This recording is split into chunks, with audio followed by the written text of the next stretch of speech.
Hello बच्चों, जय श्री कृष्णा, राधे राधे। बच्चों, हम आशा करते हैं कि आप लोग अच्छे होंगे, बढ़िया से होंगे, मस्त होंगे। आप लोगों की जो है बोर्ड परीक्षा की तैयारी खूब अच्छे तरीके से, बहुत बेहतरीन, बहुत लाजवाब जो है चल रही होगी। जो हमने बायो का 4 लेसन पढ़ा था, ठीक है, नोट्स के रूप में, एनसीईआरटी नोट्स के रूप में, उसमें से संबंधित जो है कुछ ऑब्जेक्टिव टाइप के क्वेश्चन आज हम आपके सामने लेकर आए हुए हैं। ठीक है, 50 प्रश्नों की सीरीज है, ज़्यादा बड़ा नहीं है, और एक स्लाइड में जो है 4 प्रश्न दिए गए हैं। ठीक है, तो आप लोग जो है इन प्रश्नों को देखिए। ठीक, तो आइए हम जो अपने प्रश्नों को देखते हैं।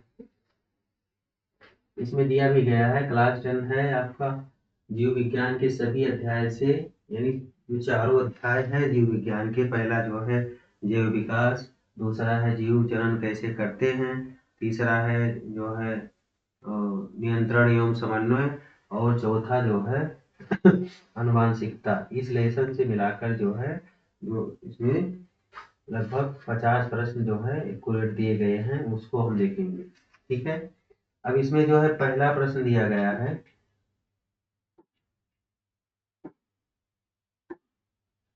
कि जैव विकास का सिद्धांत किसने दिया।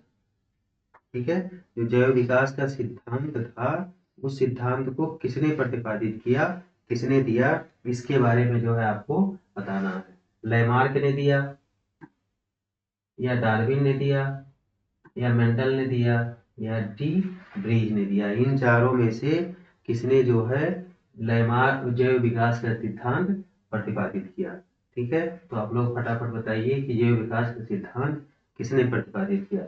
लैमार्क ने नहीं दिया था, मेंडल ने आनुवांशिकता का सिद्धांत दिया था, डी ब्रीज ने भी नहीं दिया था, किसने दिया था, डार्विन ने दिया था। यानी आपका जो है सही आंसर कौन सा हो जाएगा, बी नंबर हो जाएगा, बी, अर्थात डार्विन। ठीक है, अर्थात कौन है, डार्विन है, यानी बी नंबर का विकल्प जो है आपका सही हो जाएगा। उसके बाद में दूसरा क्वेश्चन है कि योग्यतम की उत्तरजीविता का सिद्धांत किससे संबंधित है। जो योग्यतम की उत्तरजीविता का सिद्धांत है वो किससे संबंधित है। ठीक है, तो लैमार्क बाद ने नहीं दिया। ठीक है, मेंडल जो है ये आनुवांशिकता सिद्धांत लेकर आए थे। ठीक है, तो जो है, और हक्सले ये भी नहीं है। सही आपका कौन सा है, डार्विन, यानी सी नंबर का सही है। ठीक है, उसके बाद में समजात अंग क्या दर्शाते हैं। जो समजात अंग होते हैं, ठीक है, वो क्या दर्शाते हैं, समान कार्य दर्शाते हैं, नहीं, समान उत्पत्ति, विभिन्न कार्य, या विकास का अभाव। तो इसमें से आपको बताना है कि जो समजात अंग होते हैं वो क्या दर्शाते हैं। तो वो दर्शाते हैं समान उत्पत्ति, यानी इनमें क्या होती है, समान उत्पत्ति होती है। ठीक है, समान उत्पत्ति होती है ये। उसके बाद में चौथा क्वेश्चन है, समान कार्य अंग का उदाहरण है। जो समान कार्य है वो किस अंग का उदाहरण है, ये आपको बताना है। ठीक है, तो जो समान कार्य के मतलब एक जैसा कार्य करे, और वो अंग जो है चाहे जिसमें हो, ठीक है, यानी चाहे जिस जंतु में हो, लेकिन वो दोनों का कार्य एक जैसा हो, अंग उनमें जो दिया गया है वो एक जैसा प्रदर्शित करे, तो जो है कौन सा होगा ये आपको बताना है। ठीक है, मानव का हाथ व चमगादड़ का पंख, नहीं, क्योंकि मानव का हाथ अलग है, चमगादड़ का पंख अलग है। मानव हाथ व घोड़े का पैर, नहीं। मेढक व मनुष्य का हृदय, नहीं। तो क्या है, तितली व पंछी के पंख। ठीक है, यानी जो तितली का पंख होता है और जो पंछी का पंख होता है, जो तितली एक जो है कीड़े के जैसा होता है, छोटा सा, और पंछी थोड़ा बड़ा होता है, लेकिन दोनों में जो है पंख वो एक जैसा कार्य करते हैं उड़ने के लिए। ठीक है, तो इसका जो आंसर होगा कौन सा सही होगा, बी नंबर सही होगा। ठीक है, उसके बाद में अगले प्रश्न पर आ जाते हैं। अगला प्रश्न जो है दिया गया है, अवशेष अंग का उदाहरण है। अवशेष अंग जो है वो कौन सा है। तो देखो, हृदय ये अवशेष अंग नहीं है, यकृत ये अवशेष अंग नहीं है, गुर्दा अवशेष अंग नहीं है। ठीक है, जो हृदय भी शरीर के अंदर पाया जाता है, यकृत भी शरीर के अंदर पाया जाता है, और गुर्दा भी जो है शरीर के अंदर पाया जाता है। तो आपका जो विकल्प है, कौन जो आंसर है उसका कौन सा सही है? सी नंबर सही है। कि अवशेष अंग का उदाहरण क्या है? अपेंडिक्स। अपेंडिक्स एक प्रकार का रोग होता है। ठीक है। जीवाश्म किसका प्रमाण है? जो जीवाश्म है वो किसका प्रमाण है? श्वसन का, जनन का, विकास का, या फिर उत्सर्जन का? जो जीवाश्म है इनमें से जो है किसका उदाहरण है?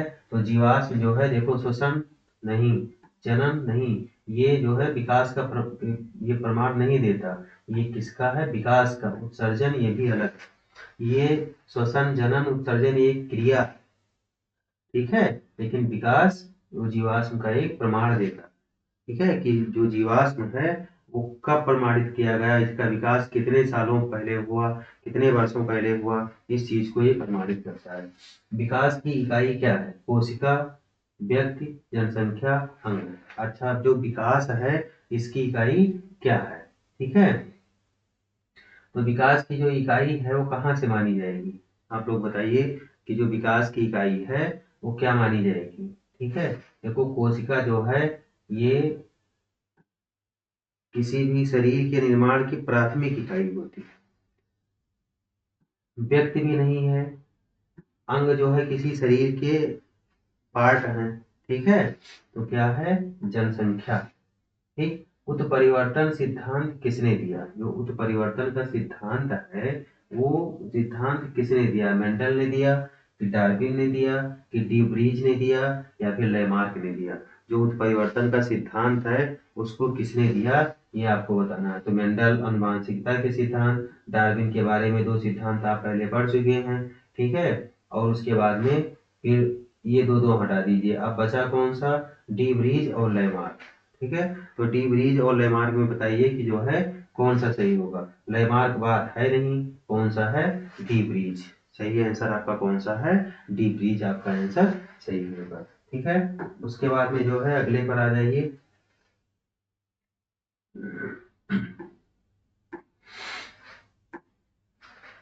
अगला है जैव विकास का मुख्य आधार। ठीक है, तो जैव विकास का मुख्य आधार है वो संघर्ष है, विविधता है, अनुकूलता है। अर्थात आंसर आपका कौन सा सही होगा? डी, अर्थात सही है। ठीक है, फिर 10वां है कि मनुष्य का प्रारंभिक पूर्वज माना जाता है किसे? ठीक है, जो मनुष्य है उसके प्रारंभिक पूर्वज जो है किसको माना जाता है? ये जो है निएंडरथल को, क्रो-मैग्नन को, ऑस्ट्रालोपिथेकस को, या चिंपैंजी को? ठीक है, इनमें से आपको बताना है कि जो है कौन है। तो ये ये ये नहीं है, ये है। ठीक है, 10वां नंबर का जो आंसर है कौन सा है? ये वाला है। सबसे पुराने जीव थे, सबसे पुराने जीव कौन से थे? ठीक है, स्तनधारी, मछली, जीवाणु, या फिर उभयचर?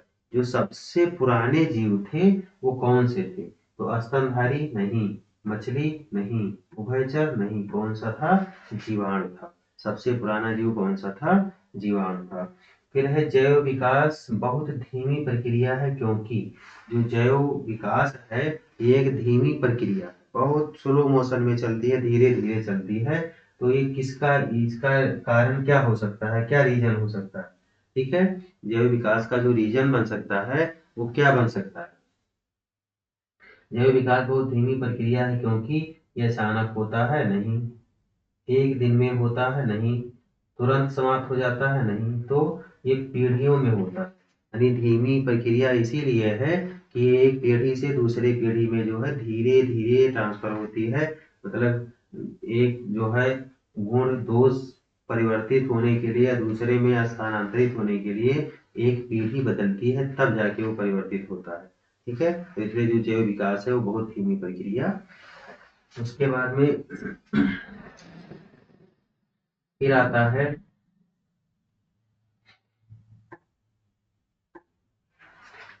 समान डीएनए दर्शाता है। जो डीएनए है D oxy ribo nucleic acid.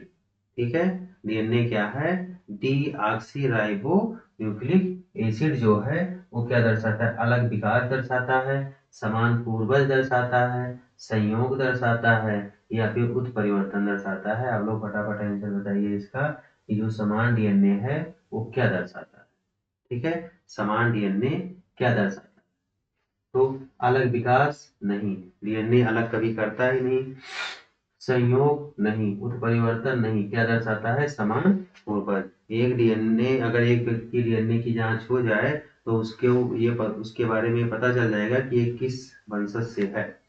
ठीक है, विकास की दिशा होती है, जो विकास की दिशा होती है वो किस ओर होती है? सरल से जटिल, या जटिल से सरल, या स्थिर, या फिर विपरीत? फटाफट आप लोग आंसर इसका बताइए कि जो है विकास की दिशा कैसी होती है। ठीक है, तो विकास की दिशा विपरीत तो होती नहीं, स्थिर रहती नहीं। अब आपको इसमें और इसमें बताना है। तो जटिल से सरल की ओर नहीं होती, जटिल माने होता है कठिन और सरल माने होता है आसान। ठीक है, तो आंसर आपका कौन सा सही होगा? ए नंबर सही होगा, बी नंबर गलत है। अर्थात जो है सरल से जटिल की ओर जो है आपकी प्रक्रिया होती है। फिर है लैमार्क का सिद्धांत आधारित है प्राकृतिक चयन पर, अर्जित लक्षण पर, उत्परिवर्तन पर, या फिर संक्रमण पर। ठीक है, जो लैमार्कवाद है, लैमार्क का सिद्धांत है वो किस पर आधारित है? ठीक है, तो लैमार्कवाद, जो लैमार्क का सिद्धांत था, उन्होंने अर्जित लक्षण के आधार पर अपना सिद्धांत दिया था। तो आपका आंसर कौन सा सही होगा? ये बी नंबर सही होगा, यानी जो लक्षण अर्जित किए हैं हमने, ठीक है, उस पर आधारित था उनका। समान उत्पत्ति वाले अंग कहलाते हैं समान कार्य, अवशेष, समजात, या अप्रभावी। अभी जस्ट पहले वाले में दूसरी तरीके से क्वेश्चन पूछा गया था। ठीक है, जो है कि क्या होगा? तो जो समान उत्पत्ति वाले अंग होते हैं, समान कार्य नहीं, अवशेष नहीं, अप्रभावी नहीं, उनको हम क्या कहते हैं? समजात कहते हैं। क्या कहा जाता है? समजात कहा जाता है। फिर उसके बाद में आगे है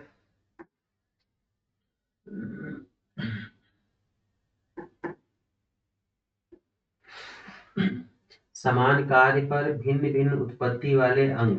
जो कार्य समान हो लेकिन जो उनमें अंग उत्पन्न हो वो कैसा हो? भिन्न भिन्न हो, तो उसे हम क्या कहेंगे? ठीक है, समजात नहीं कहेंगे, अवशेष नहीं कहेंगे, रुडिमेंट्री नहीं कहेंगे, अर्थात कहा क्या जाएगा? समान कार्य, यानी कार्य उनका समान है लेकिन अंग जो है क्या है? भिन्न भिन्न है। ठीक है, तो उनको हम क्या कहेंगे? समान कार्य। जीवाश्म अधिकतर मिलते हैं अग्नेय शैलों में, रूपांतरित शैल में, अवसादी शैल में, या ज्वालामुखी में। जो अग्नेय वो जीवाश्म होता है वो अधिकतर कहाँ पे पाया जाता है, इसके बारे में आपको बताना है। तो अग्नेय में नहीं पाया जाता, रूपांतरित तो परिवर्तित है, ज्वालामुखी में नहीं होता। तो आंसर कौन सा सही होगा आपका? 18 का सी नंबर सही होगा। अवसादी शैल में जो है जीवाश्म अधिकतर रूप से पाया जाता है। ठीक है, फिर है 19 नंबर, विविधता उत्पन्न होती है। जो विविधता है यानी जो अंतर है, परिवर्तन है, वो कहाँ पर उत्पन्न होती है? विभाजन से नहीं, विभाजन जो बांट दिया गया, बंटवारा कर दिया गया, तो कहाँ से जो उसमें उत्पन्न होगी? श्वसन से नहीं, श्वसन एक क्रिया है। ठीक है, तो इसमें जो उत्पन्न नहीं होती। फिर उसके बाद में पाचन से, पाचन जो है ये भी एक क्रिया है, इसमें भोजन पचाने का कार्य होता है, तो ये भी नहीं होगा। अर्थात किससे होगा? उत्परिवर्तन से, यानी जो उत्परिवर्तन है इसके द्वारा विविधता उत्पन्न होती है। फिर 20 नंबर है, विकास का अध्ययन कहलाता है। जो विकास का अध्ययन है वो क्या कहलाता है? शरीर क्रिया कहलाता है, कि पारिस्थितिकी कहलाता है, कि विकासवाद कहलाता है, या फिर वर्गीकी कहलाता है? आप लोग आंसर बताइए जल्दी से कि विकास का अध्ययन क्या कहलाता है। जो विकास का अध्ययन है वो क्या कहलाता है? शरीर क्रिया नहीं है, पारिस्थितिकी नहीं है, वर्गीकी नहीं है, तो क्या है? विकासवाद है। विकास का अध्ययन हम विकासवाद के अंतर्गत करते हैं। उसके बाद में फिर अगला क्वेश्चन ले लीजिए।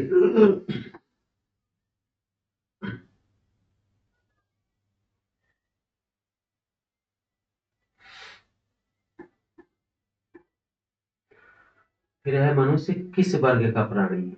जो मनुष्य है वो किस वर्ग का प्राणी है, आप लोगों को ये बताना। ठीक है, यानी उभयचर है, कि सरीसृप है, कि स्तनधारी है, कि पक्षी है? जो मनुष्य है वो किसके अंतर्गत आता है? स्तनधारी के अंतर्गत आता है। ठीक है, उसके बाद में डार्विन ने अध्ययन किया भारत का, अफ्रीका का, कि गैलापागोस द्वीप का या ऑस्ट्रेलिया का।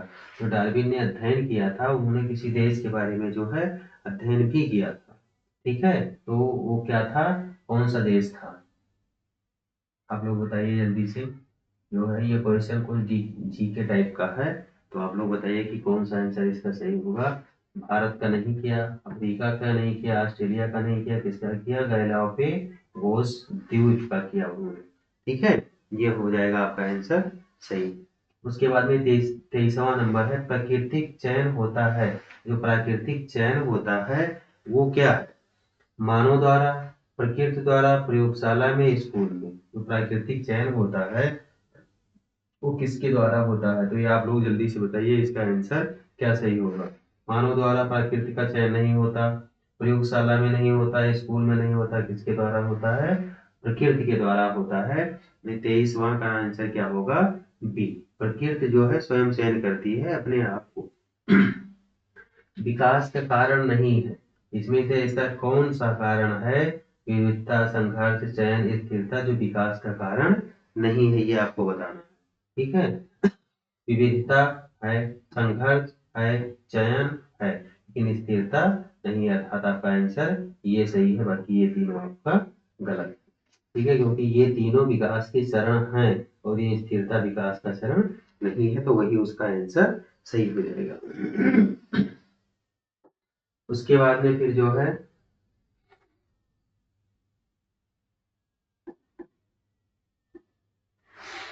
25 नंबर है, जैव विकास का प्रमाण है। जो जैव विकास है उसका प्रमाण क्या है। ठीक है, जैव विकास का जो प्रमाण है वो क्या है, आप लोगों को बताना है। जैव विकास का भ्रूण विज्ञान, जीवाश्म, समजात अंग, सभी, यानी ये जो है तीनों आपके सही है।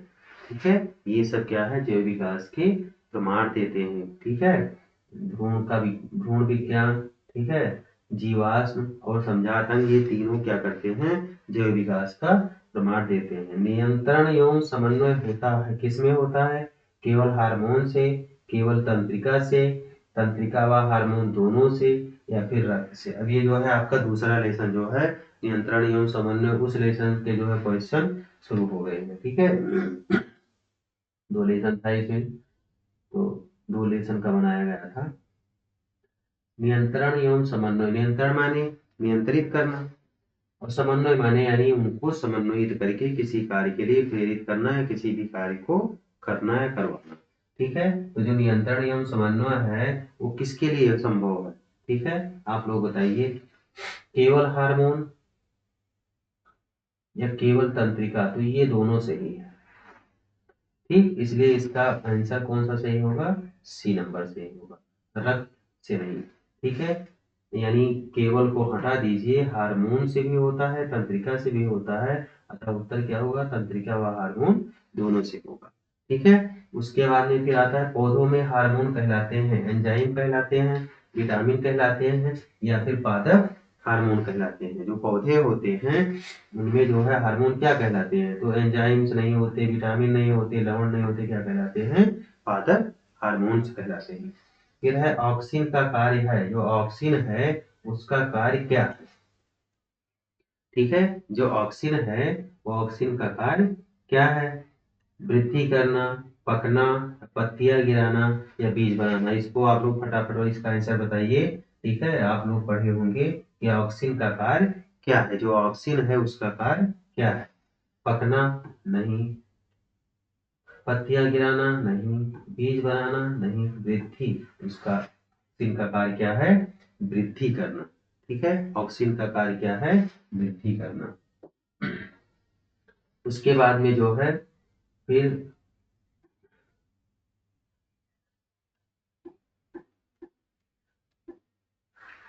मस्तिष्क का संतुलन नियंत्रण भाग होता है, सेरिब्रम में, मेडुला में, सेरिबेलम में, या स्पाइनल कार्ड में। मस्तिष्क का संतुलन नियंत्रण भाग कौन सा है, जो मस्तिष्क होता है उसका जो संतुलन नियंत्रण भाग होता है वो कौन सा होता है, इसके बारे में आपको बताना है।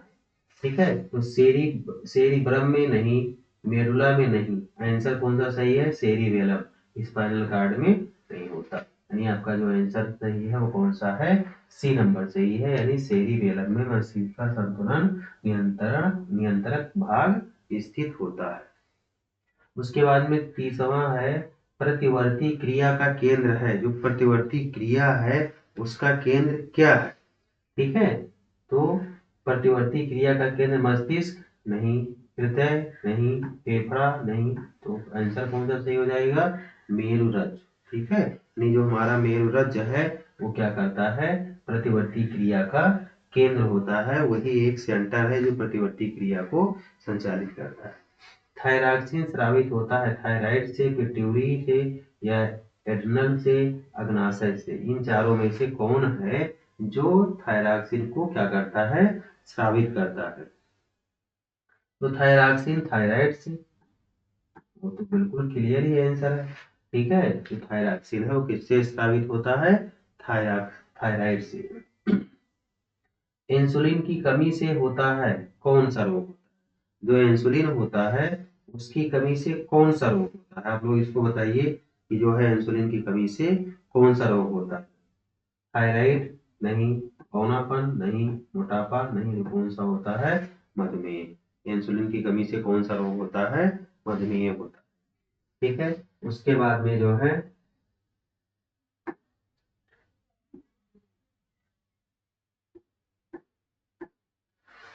फिर है एड्रेनलिन कहलाता है, क्या कहलाता है, वृद्धि हार्मोन, आपातकालीन हार्मोन या लैंगिक हार्मोन। ठीक है, जो एड्रेनलिन है वो क्या कहलाता है, वृद्धि हार्मोन कहलाता है कि आपातकालीन हार्मोन कहलाता है कि लैंगिक हार्मोन कहलाता है या फिर पाचन हार्मोन कहलाता है, इनमें से कौन सा सही है।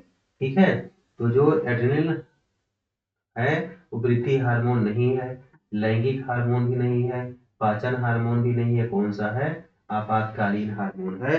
नहीं, जो आपातकालीन सूचना प्रदान करता है वो हार्मोन होता है। ठीक है, इसीलिए इसको एड्रिनल कहा जाता है। फिर है पिट्यूटरी ग्रंथि कहलाती है छोटी ग्रंथि, मास्टर ग्रंथि, बाह्य ग्रंथि या फिर लसिका ग्रंथि। ठीक है, जो पिट्यूटरी होती है वो क्या कहलाती है, तो जो पिट्यूटरी है छोटी ग्रंथि नहीं है, बाह्य ग्रंथि भी नहीं है, लसिका ग्रंथि भी नहीं है, वो क्या है, मास्टर ग्रंथि कहलाती है। पिट्यूटरी जो होती है मास्टर ग्रंथि होती है। फिर है न्यूरॉन की इकाई है डेंड्राइट, एक्सान, कोशिका या तंत्रिका। जो न्यूरॉन है उसकी इकाई क्या है, जो न्यूरॉन है उसकी इकाई क्या है, तो उसकी इकाई डेंड्राइट नहीं है, एक्सान नहीं है, तंत्रिका नहीं है, तो आंसर कौन सा आपका सही है, सी नंबर सही है। आंसर कौन सा सही है, 35 नंबर का सी सही है। फिर है संवेदी न्यूरॉन ले जाता है प्रतिक्रिया, आवेग मस्तिष्क तक या हार्मोन या फिर रक्त। जो संवेदी न्यूरॉन होता है, संवेदना प्रकट करने वाला, वो क्या करता है, यानी क्या लेकर जाता है, ये आपको बताना है। ठीक है, 36 नंबर में प्रतिक्रिया नहीं, हार्मोन नहीं, रक्त नहीं, वो आवेग मस्तिष्क तक पहुंचाता है। नहीं, हमारे शरीर में जो भी क्रियाकलाप होते हैं, जो भी वेग आवेग या जो भी दशाएं उत्पन्न होती हैं, उसको कहाँ तक पहुंचाता है, मस्तिष्क तक पहुंचाता है, उसको सूचित करता है, वहां तक लेकर जाता है। ठीक है, उसके बाद में फिर आ जाइए अपने अपने क्वेश्चन पर जो है अगली। मोटर न्यूरॉन ले जाता है, जो मोटर न्यूरॉन का कार्य करता है। ठीक है, न्यूरॉन जो मोटर का कार्य करता है वो क्या लेकर जाता है, उत्तेजना, प्रतिक्रिया, ऑक्सीजन या फिर हार्मोन। ठीक है, इनमें से आपको ये बताना है कि वो कौन सा न्यूरॉन जो है मोटर की भांति कार्य करता है, इसको मोटर न्यूरॉन कहा जाता है। जो उत्तेजना ले जाता है कि प्रतिक्रिया ले जाता है कि ऑक्सीजन ले जाता है या फिर हार्मोन ले जाता है। आप लोग जल्दी से इसका आंसर बताइए, फटाफट आंसर आप लोग बताइए कि इसका आंसर क्या होगा। ठीक है, तो उत्तेजना नहीं, ऑक्सीजन नहीं, हार्मोन नहीं, क्या ले जाता है, प्रतिक्रिया। यानी जो है न्यूरॉन क्या करता है, जो प्रतिक्रिया आती है उसको तुरंत पहुंचाता है। फिर सिनेप्स है कोशिका, जोड़ या दो न्यूरॉन के बीच स्थान या ग्रंथि। ठीक है, जो सिनेप्स है उसको हम क्या कहते हैं, सिनेप्स को हम क्या कहते हैं, इसके बारे में आप लोग बताइए। ठीक है, 38 नंबर बताइए। तो सिनेप्स किसे कहा जाता है? कोशिका नहीं, जोड़ नहीं, ग्रंथि नहीं, ये दो न्यूरॉन के बीच में क्या होता है? रिक्त स्थान होता है, उसी को हम क्या कहते हैं? सिनेप्स कहते हैं। ठीक है, जो दो न्यूरॉनों के बीच में स्थान पाया जाता है उसी को हम क्या कहते हैं? सिनेप्स कहते हैं। ठीक है, उसके बाद में है नास्टिक गति निर्भर करती है दिशा पर, प्रकाश पर, वृद्धि पर, उद्दीपन की तीव्रता पर। जो नास्टिक गति होती है वो किस पर निर्भर करती है? इसको आप लोग बताना है, फटाफट बताइए। तो दिशा नहीं, प्रकाश नहीं, वृद्धि नहीं, किस पर? उद्दीपन की तीव्रता पर। यानी जब आपने कोई अपने सामने उद्दीपन को देखा, ठीक है, और उद्दीपन को देखने के बाद आपके अंदर जो भी प्रतिक्रिया क्रिया उत्पन्न हुई, उसका क्या है? नास्तिक गति निर्भर करती है उस पर। ठीक है, कि आपने उद्दीपन देखा कैसे है, ठीक है, वो किस प्रकार का है, कितना क्रियाशील है। तो इस प्रकार से जो है वो क्या करता है? तुरंत वहां पर क्रिया प्रतिक्रिया उत्पन्न करता है। जैसे फॉर एग्जांपल मान लीजिए कि मार्केट में आप देख लें कहीं पर, मान लो किसी को जलेबी बहुत पसंद है, ठीक है, अब जलेबी को जब आपने देखा तो जलेबी देखते ही आपके मुंह में आ गई लार। क्या आ गई? लार उत्पन्न हो गई। और जब लार उत्पन्न हो गई तो ये जलेबी तो आपका हो गया उद्दीपन, और इसको देखने के पश्चात लार उत्पन्न हुई, उसके बाद जो आपने प्रतिक्रिया कर दिया, ठीक है, उसको पाने के लिए, खाने के लिए जो कुछ आपने कार्य किया वो आपके द्वारा की गई क्या हो गई? प्रतिक्रिया हो गई, क्रिया हो गई। ठीक है, फिर प्रकाशानुवर्तन कहलाता है केमोट्रॉपिज्म, हाइड्रोट्रॉपिज्म, फोटोट्रॉपिज्म या जियोट्रॉपिज्म।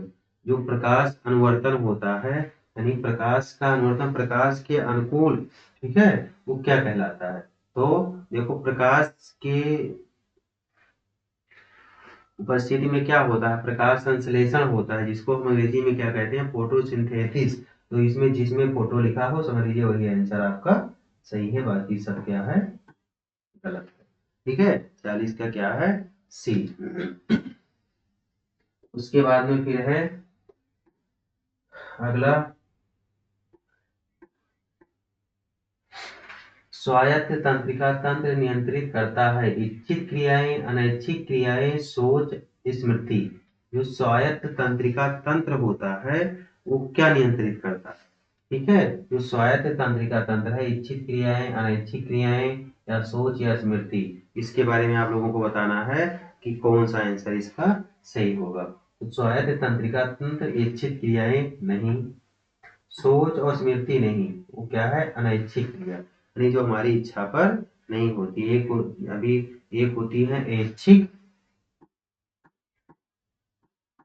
जो है बांटा गया था ऐच्छिक क्रिया में, और एक होता है अनैच्छिक क्रिया। एक क्या होता है? अनैच्छिक क्रिया। ऐच्छिक और अनैच्छिक क्रिया। अब ऐच्छिक क्रियाएं वह क्रिया होती हैं जो हमारी इच्छा के अनुसार चले, जैसे हाथ पैर, इन सबको हम अपनी इच्छा के अनुसार इधर उधर कर सकते हैं। ठीक है, और अनैच्छिक क्रिया जैसे श्वास लेना हमारी इच्छा पर नहीं है, हृदय का धड़कना हमारी इच्छा पर नहीं है, तो ये क्या हो जाएगा? अनैच्छिक क्रिया हो जाएगी। हार्मोन का प्रभाव होता है, जो हार्मोन होता है इसका प्रभाव क्या पड़ता है? हार्मोन्स का प्रभाव क्या होता है, इसको आप लोग बताइए। तुरंत होता है, धीमा व दीर्घकालिक होता है, क्षणिक या नहीं होता है, या क्षणिक होता है या फिर नहीं होता है। इनमें से आप लोग बताइए कि इसका आंसर कौन सा सही होगा। ठीक है, हार्मोन का जो प्रभाव होता है वो कैसा होता है? ठीक, तो क्षणिक और नहीं का तो कोई मतलब नहीं है, तुरंत एकाएक कार्य नहीं करता। ऐसे धीमा व दीर्घकालिक होता है, वो धीरे धीरे लंबे समय तक कार्य करता है। ठीक है, इसलिए वो धीमा और दीर्घकालिक होता है। फिर है अग्नाशय स्रावित करता है। जो अग्नाशय होता है वो क्या स्रावित करता है? इंसुलिन, थायरॉक्सिन, एड्रिनल या टेस्टोस्टेरोन। इनमें से आपको बताना है कि वो क्या स्रावित करता है। ठीक है। कौन? अग्नाशय। आप लोग जल्दी से इसका आंसर बताइए। इंसुलिन, थायरॉक्सिन, एड्रेनलिन या टेस्टोस्टेरोन, इन चारों में से कौन सा जो है आपका विकल्प सही है? तो थायरॉक्सिन नहीं, एड्रेनलिन नहीं, टेस्टोस्टेरोन नहीं, कौन सा? इंसुलिन जो है अग्नाशय क्या स्रावित करता है? इंसुलिन जो है वो स्रावित करता है। मेरुरज्ज स्थित होती है खोपड़ी में, रीढ़ की हड्डी में, छाती में या फिर पेट में? इन चारों में से जो है बताइए कि मेरुरज्ज कहाँ स्थित होती है? जो मेरुरज्ज होती है वो कहाँ पर स्थित होती है? तो खोपड़ी में नहीं, छाती में भी नहीं होता, पेट में भी नहीं होता, कहाँ पे होता है? रीढ़ की हड्डी में जो है मेरुरज्ज स्थित होता है। ठीक है। तो जो 44 है इसका आपका आंसर कौन सा है? बी नंबर सही है। ठीक है। उसके बाद में फिर हम अगले प्रश्न पर आते हैं।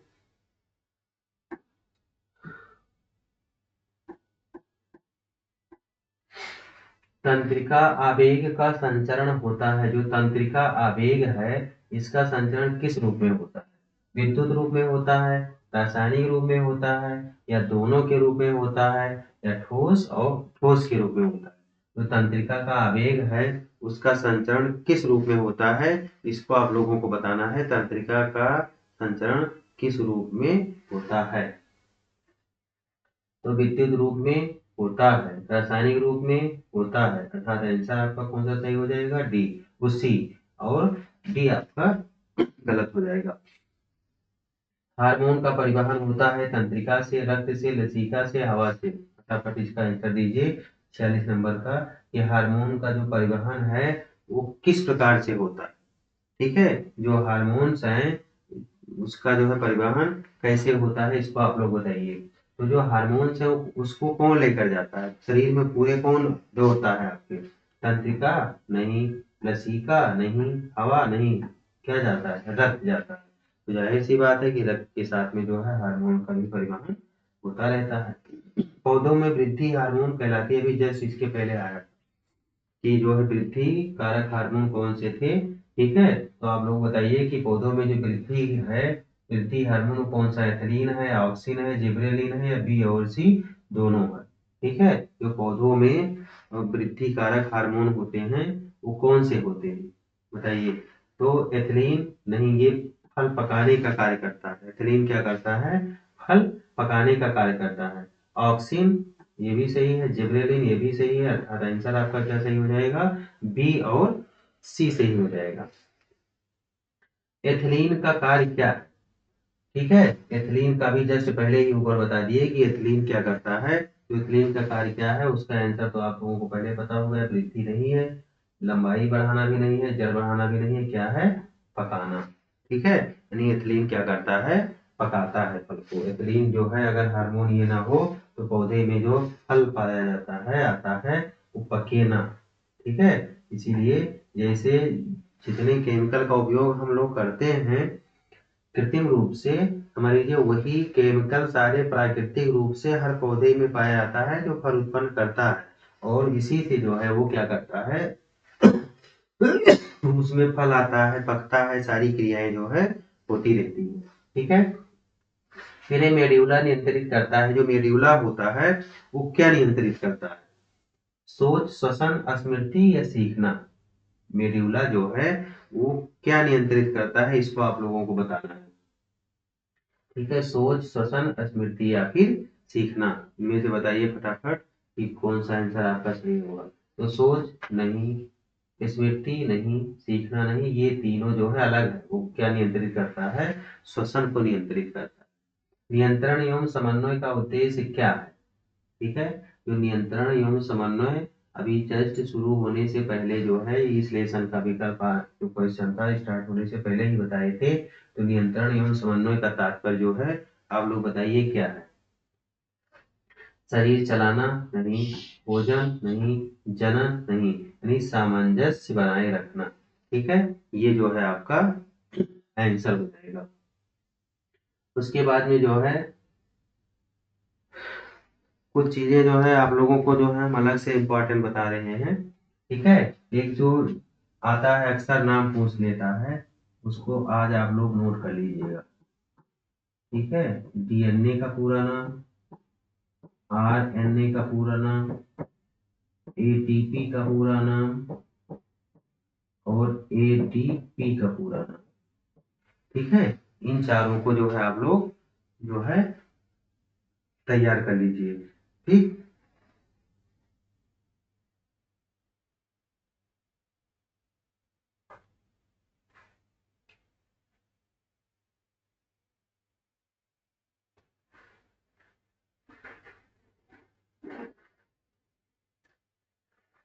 डीएनए का होता है deoxy ribo nucleic acid, deoxy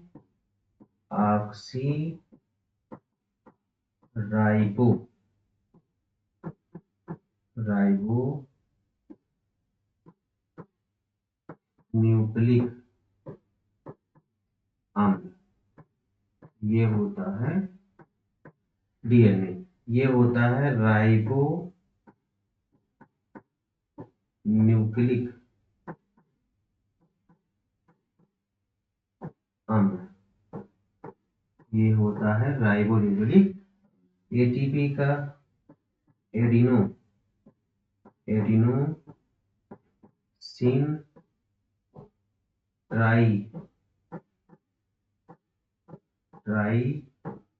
triphosphate. ठीक, और ये होता है एडिनोसिन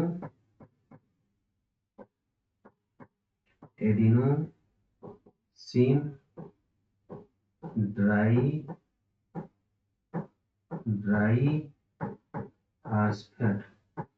ठीक है, अब जो है आप लोग एक बार अच्छे से इसको देख लीजिए। ठीक है, डीएनए का पूरा नाम डीऑक्सी राइबो न्यूक्लिक अम्ल, आरएनए का पूरा नाम राइबो न्यूक्लिक अम्ल, एटीपी का पूरा नाम एडेनोसिन ट्राईफास्फेट और एडीपी का पूरा नाम एडेनोसिन ड्राईफास्फेट। ठीक है, इन चारों का जो है पूरा पूरा फुल नेम जो है पूछता है, यानी डीएनए डीऑक्सी राइबो न्यूक्लिक अम्ल, आरएनए राइबो न्यूक्लिक अम्ल, ATP adenosine triphosphate, ADP adenosine ड्राईफास्फेट।